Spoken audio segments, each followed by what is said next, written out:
Hi, my name is Molly Thompson, and I'm in the program on the environment. And today I'm going to be presenting my capstone presentation, and the title is Developing Interpersonal Skills Through Nature-Based Learning. So to start off, I looked at early childhood development and what types of skills and behaviors were most important, and I decided I wanted to focus on interpersonal skills. And along with interpersonal skills, I kind of looked at nature-based learning programs themselves. They're rising in popularity and they have a lot of benefits, but research is lacking on the relationship between nature-based learning and interpersonal skills. So I decided my research question would be, does nature-based learning impact interpersonal skills in young children? For my methodology, I worked with Wildflowers Preschool. I worked with Carrie Guess, who is one of the founders of Wildflowers Preschool, and this is a nature-based preschool in Columbia City. And I decided to study the students' interpersonal skills, and I did this through an observational study tracking the frequency of negative and positive interpersonal behaviors in the indoor classroom setting and the outdoor green spaces that we visit every day. For my own internship, I produced a marketing brochure of my results and a final report of my study for teachers and parents to utilize.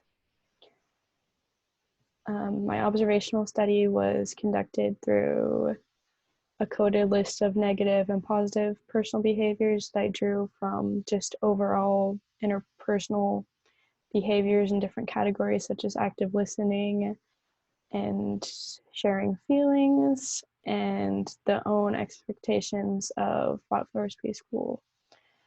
So as you can see in figure 1, this is just students demonstrating one positive interpersonal skill of active listening by listening to their teacher give the safety boundaries for the green space. And then the results of my study were overall the positive behaviors in each setting were similar, but in the outdoor setting, there were a lower frequency of negative interpersonal behaviors. That was statistically significant. You can see in the first column, this is the positive behavior for indoor, this is the positive behavior for outdoor, and then this is the negative behavior for indoor and the negative behavior for outdoor. And then one of the more specific results is there were a lower frequency of conflicts in the outdoor green spaces than there were in the physical classroom. And then another main result is in the outdoor setting, behavior frequency showed an increased sense of empathy. And this was through different outdoor activities that allowed children to learn about other living things and an increased sense of self-expression in the outdoors. This is through different sensory activities in nature helps students articulate feelings.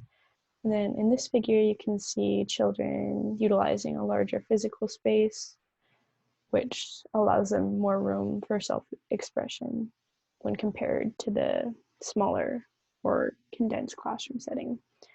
And the significance of my research and study is that nature-based learning does have proven benefits for students, but it is essential that more research in addition to mine is done. And then once more research is done, more outreach on nature-based learning can be done, and this will help convince parents of its safety and kind of get them more educated on the overall topic. And then another really key thing is that nature-based learning standardization needs to happen for different criteria such as curriculum and safety, just to make sure that parents are feeling that their children are getting enough out of nature-based learning and are staying safe. And then I want to acknowledge the students and the teachers at Wildflowers for allowing me to be a part of their classroom, friends and family for helping me through Capstone. Thank you. If you have any questions, my Twitter handle is @Molly Thompson.